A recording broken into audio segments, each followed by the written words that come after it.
আসসালামু আলাইকুম। Hello everyone, welcome to my channel cook in kitchen. আজকে আপনাদের জন্য তৈরি করে দেখাবো রেস্টুরেন্ট স্টাইল চিকেন ফ্রাই। ঘরে বসেই কিভাবে অল্প মশলায় খুব সহজে এই চিকেন ফ্রাই তৈরি করব, সেই রেসিপি আপনাদের সাথে আজ শেয়ার করব।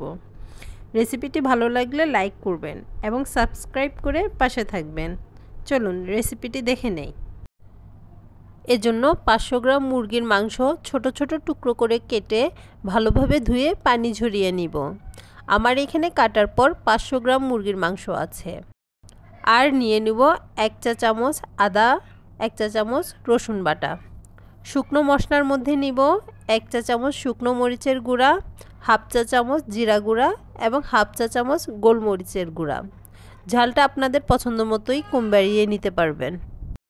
এবার ধুয়ে পানি ঝরিয়ে রাখা মাংসের মধ্যে দিয়ে দিব জিরা গুঁড়া, শুকনো মরিচের গুঁড়া এবং গোলমরিচের গুঁড়া।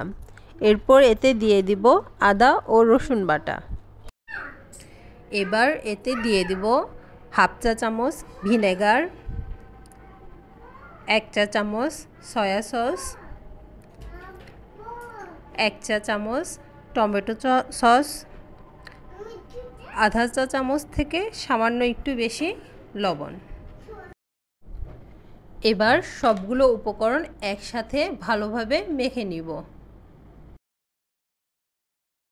এবার একটি ডিমকে ফেটিয়ে তার অর্ধেকটা দিয়ে মাংসগুলো মেখে নিব। আমি এখানে একটি সম্পূর্ণ ডিম ব্যবহার করেছি, এতে লিকুইডের পরিমাণ বেড়ে গেছে।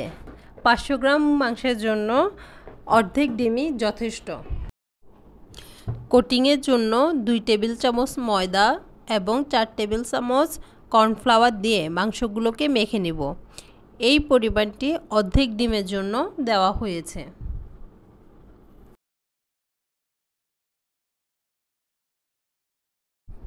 এবার একটি কড়াইতে পর্যাপ্ত পরিমাণ তেল গরম হওয়ার জন্য বসিয়ে দিব। তেল গরম হয়েছে কিনা একটি কাঠি দিয়ে চেক করে নিব। যখন দেখব কাঠি থেকে বুদবুদ বের হচ্ছে, তখন এতে মেখে রাখা চিকেন একটা একটা করে দিয়ে দেব, তবে অনেকগুলো একসাথে দিয়ে দিব না। চিকেন ভাজার সময় চুলার আঁচ মিডিয়ামে রাখব। এক পাশ লালচে হয়ে ভাজা হয়ে এলে চিকেনগুলো উল্টিয়ে দিব। প্রতি ব্যাচ চিকেন 4 মিনিট করে ভাজার পর উঠিয়ে নিব।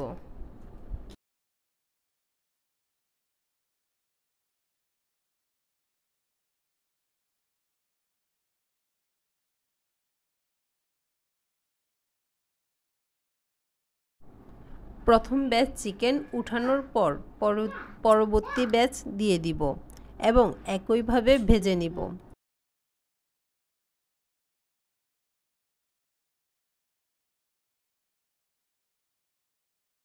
সবগুলো চিকেন ভাজার পর প্রথম ব্যাচের চিকেনগুলো আবার 4 মিনিটের জন্য ভেজে নিব।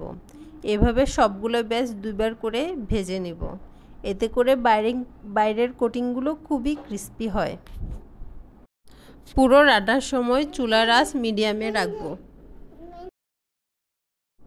এই তো তৈরি হয়ে গেল ঘরে থাকা সাধারণ উপকরণে তৈরি রেস্টুরেন্ট স্টাইল চিকেন ফ্রাই।